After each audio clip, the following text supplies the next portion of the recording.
ఇప్పుడు రిజర్వేషన్ల కారణమో మాకు చోటు లేకుండా చేస్తారు. మేము ఎస్సీలం కాదు, జనరల్ అడిగే అవకాశం కనిపించట్లేదు. మా జాతి భవిష్యత్తు ఏంది? తెలంగాణలో కాంగ్రెస్ వల్ల మా జాతిని ఎంత అనగదొక్కే ప్రయత్నం చేస్తుండ్రు. మూడింటికి సమాధానం చెప్పాల్సింది ఎవరు? మా ప్రాతినిధ్యం ఎందుకు లేకుండా పోయింది? మా మోత్పల్లి నరసింహులకి ఎందుకు అపాయింట్మెంట్ ఇవ్వలేకుండా పోతున్నారు? మా దామోదర్ రాజనరసింహ గారికి ఎందుకు బాబు జగజీవన్ రామ్ భవనం ప్రారంభోత్సవానికి ఎందుకు ఆహ్వానించలేదు?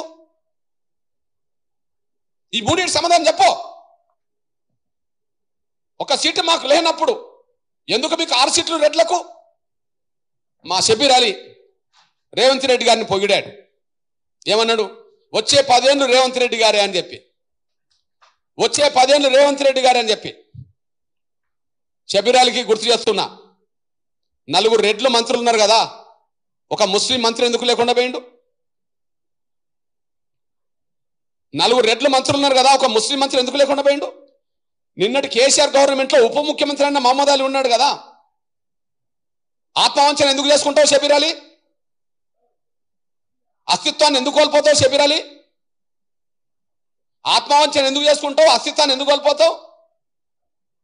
ఇప్పుడే వాస్తవానికి కారణాలు ఏమైనా 70% పైగా ముస్లింలు కాంగ్రెస్ కోట్లేసింది అంటున్నారు కదా.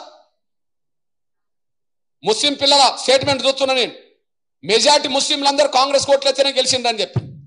మెజార్టీ ముస్లింలందరూ కాంగ్రెస్ కోట్లయితే కాంగ్రెస్ గెలితే మరి ముస్లింలో ఒక మంత్రి ఎందుకు లేడు?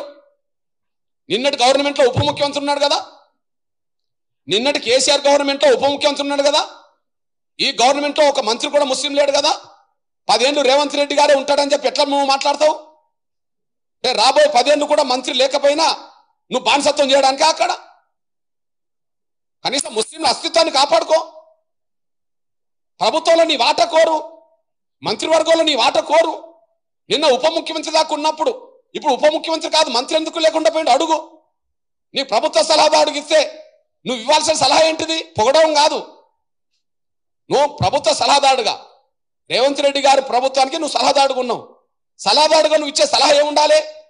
సార్ నిన్న ఉప ముఖ్యమంత్రి మా ముస్లిం ఉన్నాడు, ఇప్పుడు మన మంత్రివర్గంలో మనకు మంత్రే లేడు ముస్లింలకు, తొందరగా మంత్రివర్గంలో మా ముస్లింలకు అవకాశం ఏం కోరాలి.